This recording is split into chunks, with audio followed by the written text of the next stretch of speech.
আমাদের সবার প্রিয় হচ্ছে বাঙালির ভাত ঘুম, সেটা কিন্তু আমরা সবাই জানি। দুপুরবেলা ভাত খেয়ে ভাত ঘুম না দিলে বোধহয় কারোরই পেটের ভাত হজম হয় না। যাই হোক, আমিও কিন্তু সকালবেলা একটু ভাত টাত খেয়ে ঘুমিয়ে নিয়েছিলাম। তো ঘুম থেকে উঠে 2 গ্লাস জল খেয়ে নিলাম।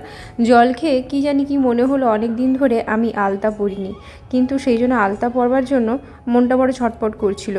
তাই সুন্দর করে লাল টুকটুকে বউর মতো করে আলতা পরে নিয়েছি। তোমরাই বলো তো আমার আলতা পরা পাটা কেমন লাগছে। এর আগে একটা ভিডিও যদিও ছেড়েছিলাম, তবে সেটাতে কেউ কিন্তু আমাকে বলেনি কেমন লাগছিল। যাই হোক, আমি নিজে থেকেই বললাম আমার পা দুখানি কেমন লাগছে, অবশ্যই কমেন্ট করে জানিও।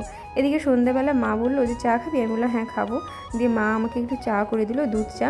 আর দুধ চা খেলে না আমার খুব সমস্যা হয়, মানে একটু অ্যাসিডিটির ধাত আছে। তো সেটা সবাই জানি যে দুধ চাতে প্রায় সবারই এখন অ্যাসিডিটির প্রবলেম থাকে। তো খাওয়া দাওয়া করে নিয়েছিলাম, তারপরে আর কিছু ভিডিও করিনি। তারপরে মা রাতের খাবার দিয়ে দিয়েছিল রুটি, একটু মাংস, আর সঙ্গে দিয়েছিল স্যালাড। আর আগের দিনের মাংস ছিল, তো দুপুরবেলায় বসে পড়েছিলাম খেতে মাংস ভাত। তারপরের দিন সকালবেলায় কিন্তু রুটি ঘুগনি খেয়ে নিয়েছি। আর এদিকে আমার কিন্তু ডেলিভারি দিতে চলে এসেছে আমার সেই বহু কাঙ্ক্ষিত জিনিস বলতে কি, আমি যেহেতু ভিডিও করি, আমার ভিডিও ধরে দেওয়ার মতো কিন্তু কেউ নেই। তো যাই হোক, এই ভিডিওটা করার জন্য আমার একটা হেল্পিং হ্যান্ড খুব প্রয়োজন ছিল, যেটা কিন্তু এই সেলফি স্টিকটা আমাকে খুব হেল্প করেছে।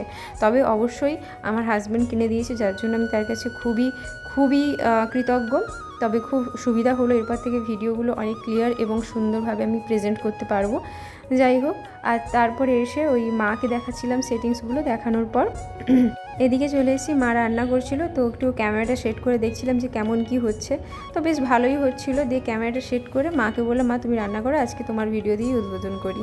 দিয়ে মা রান্না করছিল বলতে এখানে সজনে ডাঁটা, ঢ্যাঁড়স, ঝিঙে, আলু দিয়ে একটা ঝোল বা ঘন্টের মতো করেছিল, এটাকে একটু নুন আর হলুদ আর একটু 5 ফোড়ন দিয়ে ভেজে তারপরে জিরে বাটা, লঙ্কা, পেঁয়াজ বাটা দিয়ে এটাকে ভালো করে কষে জল ঢেলে দেবে।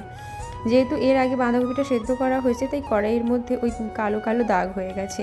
যাই হোক, এই জল দিয়ে ঘেঁটে তারপরে মা কী করবে, এটাকে ঝোল দিয়ে ফুটাতে দেবে। ফুটে উঠলে তারপরে কিন্তু আমরা খেতে বসে পড়েছিলাম। আজকের ভিডিও এত